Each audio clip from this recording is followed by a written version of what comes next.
ഇന്നൊരു സിമ്പിൾ റെസിപ്പിയാണേ. പുതിയൊരു വീഡിയോയിലേക്ക് എല്ലാവർക്കും സ്വാഗതം.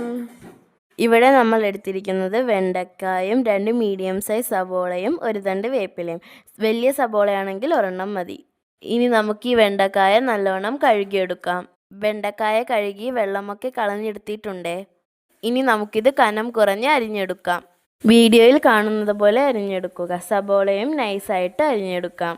ഇന്നത്തെ റെസിപ്പി വെണ്ടക്കായ ഉപ്പേരി. അരിഞ്ഞു വെച്ച വെണ്ടക്കായയിലേക്ക് 1/4 ടീസ്പൂൺ മഞ്ഞൾപ്പൊടിയും ആവശ്യത്തിനൊപ്പം ഒരു തണ്ട് വേപ്പിലയും ചേർത്ത് മിക്സ് ചെയ്ത് വെച്ചിട്ടുണ്ട്. പാൻ ചൂടാകുമ്പോൾ എണ്ണ ഒഴിച്ചു കൊടുക്കാം. എണ്ണ ചൂടാകുമ്പോൾ സവാള ചേർത്ത് കൊടുക്കാം. സവാള വേഗം വഴറ്റി കിട്ടാനായിട്ട് ഒരു പിഞ്ച് ഉപ്പ് ചേർത്ത് കൊടുക്കുകയാണ്. നിങ്ങളിങ്ങനെ ചെയ്യാറുണ്ടോ? മിക്സ് ചെയ്യുക. അതിലേക്ക് കുറച്ച് കറിവേപ്പില ചേർത്ത് കൊടുക്കാം. സവാള ഒന്ന് സോഫ്റ്റ് ആകുമ്പോൾ നമുക്ക് എരിവിനാവശ്യമായ മുളക് പൊടി ചേർത്ത് കൊടുക്കാം. നന്നായി ഇളക്കി കൊടുക്കുക. ഞങ്ങളുടെ ചാനൽ ലൈക്കും ഷെയറും സബ്സ്ക്രൈബും ചെയ്യാൻ മറക്കില്ലല്ലോ അല്ലേ?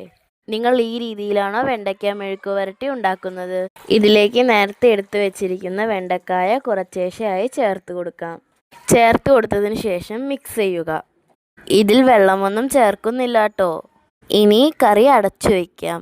പാത്രം തുറന്ന് ഇടയ്ക്കിടെ ഇളക്കി കൊടുക്കാം.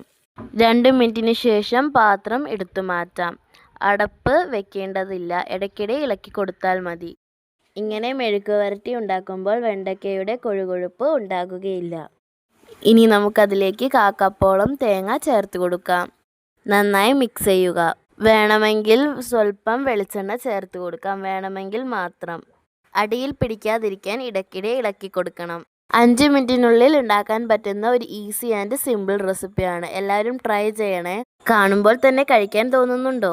കണ്ടോ, നല്ല ഡ്രൈ ആയിട്ട് ഒന്നിലും തൊടാതെ ഇരിക്കുന്ന ഒരു മെഴുക്ക് വരട്ടി റെഡി ആയിട്ടില്ലേ? വെറുതെ കഴിക്കാനും നല്ല ടേസ്റ്റാണ്. എല്ലാവരും ട്രൈ ചെയ്ത് നോക്കിയിട്ട് അഭിപ്രായം കമൻറ്റ് ബോക്സിൽ പറയണേ. ഇനി ഞങ്ങൾക്ക് ഇന്നത്തെ കറികൾ എന്തൊക്കെയാണെന്ന് നോക്കാം. ഇന്ന് നമ്മൾ ഉണ്ടാക്കിയ വെണ്ടയ്ക്ക കറി, നല്ല ടേസ്റ്റുള്ള ചക്കക്കുരു കറി, ഇരുമ്പമ്പുളി ഇട്ട് വെച്ച ചാളമീൻ കറി.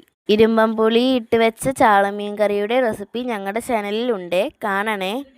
ലിങ്ക് ഡിസ്ക്രിപ്ഷൻ ബോക്സിൽ ഉണ്ട്. ബൈ.